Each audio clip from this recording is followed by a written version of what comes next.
So I've just introduced different types of practice activities and tasks, and you can see that there are lots of things that we can do in our classrooms. So English language is a basis for teaching different subjects, but we can take this same activities and we can put them in other subjects. And I'm making that focus because I know I'm dealing with teachers who are not only English teachers, you know. So language is so important for your learners. So you need to take some of these activities, put them into your different subjects, and focus on language. Remember CLEO that we talked about, where we integrate language into the learning of another subject. Even though it's best done in an environment where English is foreign, you can still use the same approach in teaching the subjects. So you're focusing on developing language, maybe expanding their knowledge or their use of words or expressions in geography, mathematics, and all of that. So you can still teach language within a subject, within a country, or yes, within a country where English is not exactly foreign, but it is maybe L2 because you want to reinforce learning of the language. So we can practice with doing recalling, that's recalling something that has been taught, role plays, which is dramatizing something, information gaps, which is you give a form and your students have to fill the form and they have to ask questions to fill up the information that's missing. Excuse me. Gap fills, or what some of us call fill in the gaps. These are activities we can use in English language classrooms or in any of your classrooms. Surveys. Now, I want to emphasize for teachers who are not English teachers, again, that just as we teach English within text in other fields, so you can teach other fields within text.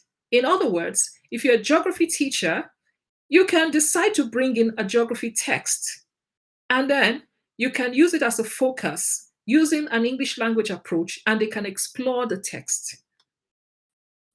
So what are we learning today? We're learning about rocks. Okay, so read the text and see if you can identify the different types of rocks. And then teach the students are reading. If you can identify it, just raise your hand and I will ask you to share. Oh, raise my hand. Oh, I've just seen igneous rocks. Oh, fantastic. Okay, great. What do you think igneous rocks are? Can you tell me from the text? Somebody, can you tell me? Somebody raises their hands.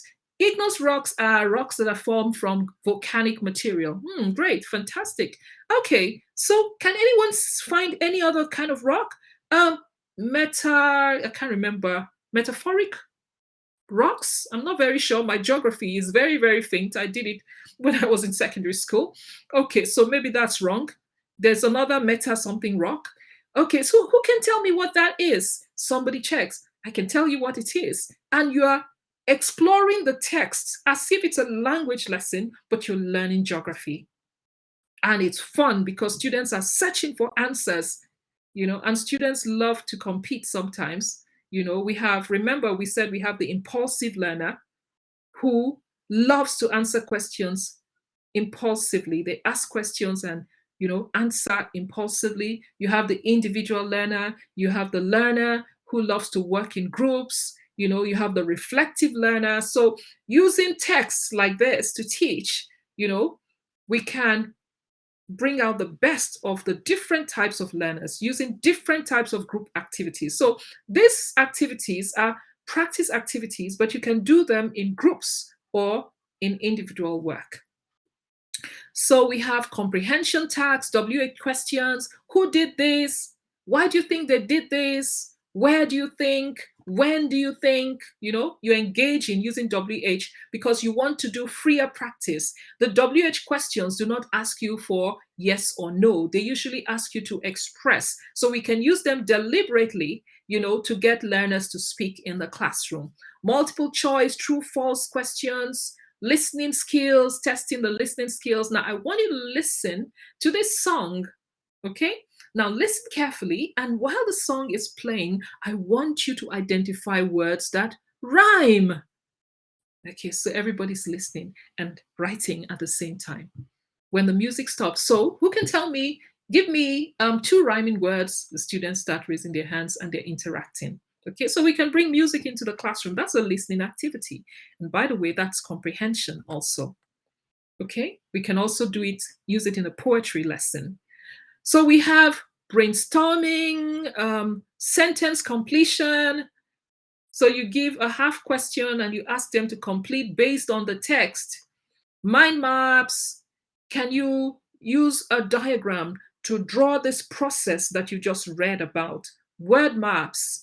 Okay, so let's create a root word and then we can create extensions of that word as a map. So we take the word educate, educated, education, educational, etc. Okay? Mingling activities, which I talked about, lead ins, which I talked about, warmers, icebreakers. Then we focus on interactive patterns in English language teaching, group work, group of 3 or more students, pair work, 2 students. And if your classroom does not allow for movement because it's tight or there are too many students, do pair work by just asking the learners beside each other to discuss or do an activity together. Student to teacher, the student is talking to the teacher to student, teacher is talking to the student, teachers to students, teacher is talking to the student. So that's for planning. So what do we do in this stage of the lesson? Who is talking, who is interacting, and all that. Then integrated skills. You can integrate skills. You can put reading. You can put reading activities inside even a grammar lesson. Okay, so there are lots of activities and tasks that we can do in English lesson. Now, the last part of the TKT, Module 1, talks about assessment types. We just talked about different types of activities. And if you look at your glossary, you will see, if you go through it, you'll see some of these activities. So if you're not sure and you're listening to this, you're looking at the recording, you can just work with your glossary. If you're not sure of anything, you can just check it out in your glossary. Or else you scan through your glossary and look at things that you don't know and learn them. So assessment types are very important for English language teaching. First, we have formal tests and we have informal tests. Now, formal tests are usually, most of the time, summative. Summative, it's a final test. So we're summing up all our learning at the end of the term or at the end of the half term. It's summative. It's also called an achievement test. And we have different types of tests. You're getting the recording, you're going to have access to the recording, and the slides are in the recording. You have access to the recording in my training room for a period of time after this training. Okay, so we have summative assessments and we have formative assessments. Some summative assessments are exams, proficiency tests, because they are like final, like IELTS is checking your proficiency. It's going to grade you. It's not going to come back into a lesson to teach you. No, it's a final test. Progress tests, like at the end of the term, placement tests, a test that shows whether we should place you in year 1 or year 2 or level 1 or level 2, that is showing your level of knowledge or experience. These are all summative tests. They're summative. They're not formative. Formative is you're forming the student's learning. So you are checking, getting feedback from classwork, from homework, or diagnostic testing because you want to find out where the gaps are so you can stop the gaps and teach the student again. Continuous assessment, you're teaching and you're getting feedback, putting it back into lesson planning and all of that. So formative tests are assessment for learning. They're helping to improve learning, getting feedback from the student and putting it back into the lesson. I will talk about Module 2 when I'm done. So just give me a few minutes. Someone just asked me a question.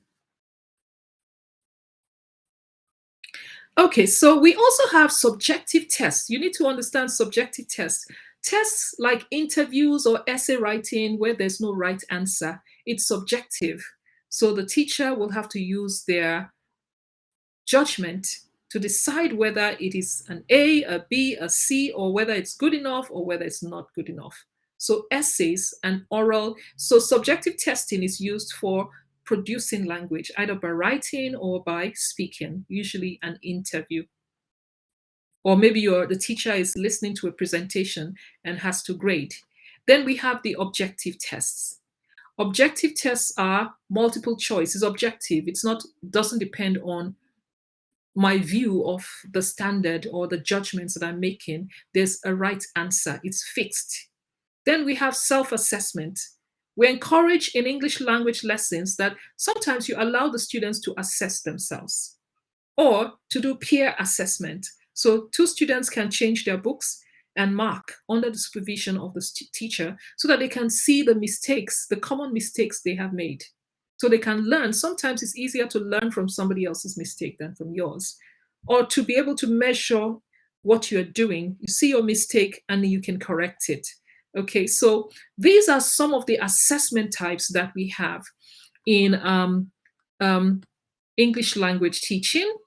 And I'm just going to go quickly to my Jamboard. Let's see, let's test you a little before we go. Some of the questions I'm going to bring out are questions that you already have in the Google Classroom. So I'm just going to do a quick test. I'll share my, my screen in a moment.